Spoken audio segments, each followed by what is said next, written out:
kiss for you.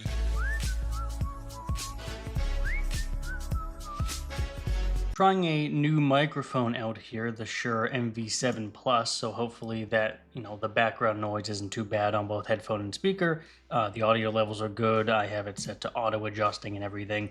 What I wanted to look at here on the eve and the launch of the Steam Machine that was recently announced is not necessarily the price or anything with that, but mainly just an understanding that I want to come to of a certain feature that people are talking about and kind of praising the Steam Machine for, right?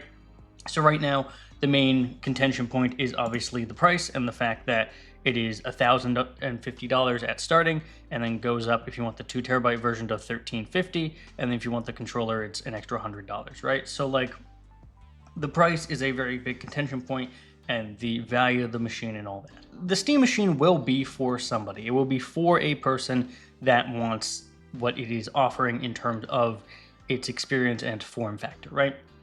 But I take a very big contention point in general with this idea that modular design is somehow a selling point. The fact that this Linux box, right, can be modified and it is not held down by the constraints of like a PS5 or a Switch or something like that. I take big issue with that because I think we've seen time and time again how it does not matter the modularity and the interest factor of it. Modularity and modular design are not selling points. They're not features. They're not things people give a shit about. And I'll counter it by a couple things. I wasn't able to find direct data on this, but I was able to at least get some info. So a Tom's Hardware survey, which again is going to be people that are looking at news articles and things about PCs, found that 60% of PC gamers that they were able to survey, which is already a subset of what a general populace would be, have no plans to build a new PC in the next 2 years. And 25%, basically only 25% said that they were going to try. Everyone else was like, no, I'm not going to bother, right? On top of the fact that the vast majority, assuming this is an accurate stat, I'm not able to get 100%, these are just Reddit rethreads or whatever for market share, but, a vast majority of this is corporate sales, right? Corporate and pre-built sales. User-made stuff is only like a couple percentage points of the total market, right? So the reason I'm mentioning this is because people that buy pre-builds often don't tinker. They don't update the RAM, they don't change motherboards or GPUs or power supplies or anything, they just leave it as is. So already the vast majority of people are not editing or changing their existing system when they get that. Of the people that are, of the user-made custom PC market, these people are not the people that are necessarily going to be interested or care about the Steam Machine. Because once again, the Steam Machine's whole deal is, hey, you don't have to worry about those things. You can just click on your thing and you can have the convenience of a console with the quote-unquote flexibility of a PC, right? And that's kind of the selling point, is that, oh, it's just going to act like a console on your TV, but it runs Steam games, right? And that's kind of the feature set. The problem with that is the idea of it being flexible is really only relevant if you actually make it flexible. And the Steam Machine is not that. The Steam Machine, from what I understand with SteamOS, for the little I have used it, does not support things like Epic Games, right? So if you want to run, that didn't do anything, but if you want to run your Epic Games or any locally downloaded games or even just games from other things or emulators or anything like that, you can't, right? You have to install Windows or you have to install some other operating system, Bazite or whatever have you, to be able to get the Steam Machine to play Epic Games. If you apply games through Epic Games, if you want to play Fortnite, if you want to play various other games like this, because it's locked to the Steam setup and the Steam store itself, you don't have access to do that. So in my case, if I wanted to play Fatal Fury or Cyberpunk or Days Gone or Arc Raiders, right, for example, or Jedi Survivor, I cannot do that because these games I have bought and played on Epic, and Epic is not available on Steam, either through its native option or through anything on the OS, right? You'd have to install Windows on this machine. And the people that are already a small percentage making their own PCs are probably not going to sacrifice the benefits of a Steam Machine being its plug-and-play nature, effectively, to install Windows on it to play their Epic games, right? They're just going to continue using their PCs for that. So people that are buying pre-builts aren't going to do that, and people that are making their own PCs are also not going to do that because they don't want to sacrifice that console-like experience. So what value is the modular design and the flexibility, in quotes, that this PC box gives you? Because it doesn't give you other storefronts. It also doesn't give you, I'm going to use Jadis Forever here, which I think uses Denuvo. Obviously, they're making big strides in anti-cheat stuff, but a lot of anti-cheat things are kind of wishy-washy and don't necessarily work, right? Compatibility is a concern. And so you don't get the compatibility, which is flexibility. The entire point of a thing being flexible is you don't have to think about it, right? I can hop on my Switch and immediately go to whatever the heck I want, and it's perfectly playable and fine. I don't have to think about how it's running on there, but I know it's optimized for it. On a Steam Machine case, I have to say, okay, I can't do epic stuff. I can't do stuff that maybe has some multiplayer restrictions in terms of, DRM. I can't do games that are maybe too graphically intense or demanding. So Cyberpunk is not running as well as it should. Maybe Arc Raiders isn't running as well because it doesn't work as well with AMD parts or what have you, right? Basically, what I'm trying to get at is at no point in the Steam's in the Steam Machine's functionality are you getting the best of any of the worlds. You're not getting the flexibility of a PC because it's not able to do those things, and you're also not getting the convenience of a console because in order to effectively utilize that stuff, you'd have to have something that's different than a Steam Machine. You'd have to have something that is specifically designed for those games. And I'll give you an example. Outlaws, right? Star Wars Outlaws. I just have it set up here, but that is through Epic. Star Wars Outlaws is a game that came out on Switch with the Gold Edition, Switch 2, and it runs, functionally well. It runs a lot better on that system than it does run on a Steam Deck, even though a Steam Deck is not the Steam Deck isn't a proper machine, like a ROG Ally or some other third-party PC handheld, right? It runs worse on a $1,000 ROG Ally X, which, if you're not familiar, one of these things, right? Windows 11 priced at $1,000. One of these machines crossover with Xbox, right? It runs worse on this $1,000 machine than it does on the $450, $500 Switch 2, right? Because the system is optimized for that. Now, obviously, a lot of people know that. That's not a surprise. They're kind of aware of that. What I'm trying to get at here is that either from a game perspective, you're not getting the console-like experience. And then from a PC perspective, you're not getting the flexibility of the Epic stuff. So then you may say, okay, well, the selling point is the modularity, the fact that you do have the option, even if most people aren't going to use it, to not be locked down into paying a subscription for online and all that stuff. Personally speaking, well, I know there's a lot of people that may disagree with that. I think that if the trade-off for getting functional games I don't have to think about is having to pay Nintendo $40 a year, or at worst, having to pay Sony $120 a year, I would take that over the problem of the Steam Machine just having problems playing games I want to play and not being able to play everything I want, right?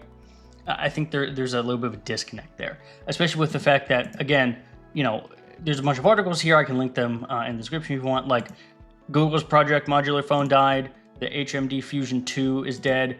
Modular phone and sales of it are dramatically lower, even though the predicted amount is supposed to be higher. Like, Motorola and their whole thing that they've been trying to do with their cameras and their phones and attachments never took off. So the selling point of the device here trying to be that, like, oh, somehow you're going to get a device that is the flexibility of a PC in a tiny box isn't really accurate, because you're not really going to be tinkering and changing things, because the people that would be interested in doing something like that already most likely have a PC. And if you don't have a PC, you're not going to get this. Sorry, not Steam, the machine, right? You're not going to get a Steam Machine if you don't already have a PC, because you're not going to want and tinker with that stuff. And because Valve and the Steam and Steam being a PC first platform, if you don't have a PC, you don't have games for it, you're not going to buy the Steam Machine and start your Valve library, right? You're not going to do that, especially considering the price. You're better off buying a Switch 2 for $500, getting better performance of that, right? Switch 2, right? You're better off buying a Switch 2, getting Cyberpunk, getting, Crash Bandicoot, whatever else you want here, right? And then just buying a bunch of games and setting up that library. So and having games run better, right? So like Star Wars Outlaws, I use again. You buy a Switch for $500, you buy Star Wars Outlaws, I think it's like $50 there, right? That's $550. Now you have that game and it's running better than it will on the ROG Ally, but it also runs better than on the Steam Machine, most likely, right? And all of a sudden you've spent half as much money, right? You still get something. By the way, the Switch can attach to and do a TV thing, and very simple like that. And yet you have a couple games, I'm just using Outlaws as an example, that run perfectly fine and even run better on a device than, the Steam Machine would be. So you have a cheaper device that is more flexible, that has a screen on it that you can take and be portable, right? And then do that. And the point I'm kind of making there is that, like, if you don't already have the other category of people that would be interested in the Steam Machine are people that don't already have an existing PC, right? Because as we established before, people that have a PC are probably not going to be doing all the custom stuff because they just do it on their PC. So the people that are new to this and are starting out their library, that's a lot of money to convince someone to spend versus a Switch 2, right? If you've never had a Nintendo console, or maybe you haven't had a Switch before and so you're starting from scratch, it's a much better idea to buy a Switch and buy the games for Switch 2 that are specifically optimized for it, and then you have a device that works on both the TV and in portable mode, than it is to buy a Steam Machine for double the price that can only be attached to the TV, and then you have to set up your thing from there. Regardless of the pricing of the games and the fact that Nintendo is more expensive, the console being double the price or even triple the price, getting up where, right, with like sales tax and shipping and stuff. Like, this thing is $1,300, right? And that doesn't include, that's a 2 terabyte model, so let's be more equivalent to the Switch 2. Let's say you do the 512 model at $1,000. Controller, so that's, $1,100. Add in your sales tax if you pay it, add in your shipping. You're looking at like $1,300 right there plus. And then you don't have anything, right? You don't have any games. There's obviously free-to-play stuff, but there's free-to-play stuff on Switch 2 as well. So the point there is that at no point does this make sense for people that are new to the market to necessarily get into, for people that are tinkerers, right? For the small amount of people that are tinkering in, because you're just going to ideally want to do that here instead of your Steam Deck. And for people that want the flexibility of a PC, it doesn't give you that because you still have to go through your Epic. You can't go through Epic Games or anything without doing all the tinkering, right? And it doesn't necessarily even give you that console-like experience because a lot of games are just going to run worse than on the Switch 2, for example, or on the PS5 or whatever, right? So again, this is not to say that the Steam Deck, the Steam Machine is for no one. I just think that a lot of the points people are making in terms of, oh, how great all this not walled garden stuff is irrelevant, because people are not going to give a shit about the flexibility of your machine if a Switch 2 is able to beat it in performance, or it breaks because you're trying to play an Epic game and you can't do that, or you're trying to play like Destiny 2, right? And that has easy anti-cheat or whatever the heck you use, Battle Eye, and Battle Eye is not supported right now, right? Like, there's at no point where this makes sense for a lot of people that I think would think it would make sense for, right? Like, a lot of people that are trying to hype this up, or at least trying to showcase what it can do, are forgetting the fact that, like, if I turn this on and the game I want to play is not available or doesn't work, that's a problem. Because the entire reason to get a Steam Deck is supposed to be the fact that you don't have those limits. You don't have those console limitations of finding and figuring out what of my library is working on the Switch, for example, right? What is available? Doom Eternal, for instance, is now available on the Switch too. So if I wanted to play Doom Eternal, I wouldn't be able to do that.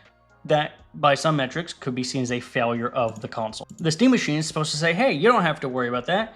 Doom Eternal works on the Steam Machine. Except when Doom Eternal runs at 30 FPS and is chugging and lagging and awful and has de novo on it, so it's all crunched up, right? And then crashes, that is not the experience you need, right? That is not the experience that is acceptable at this price tier and at this level. It's just not, right? Just flat out.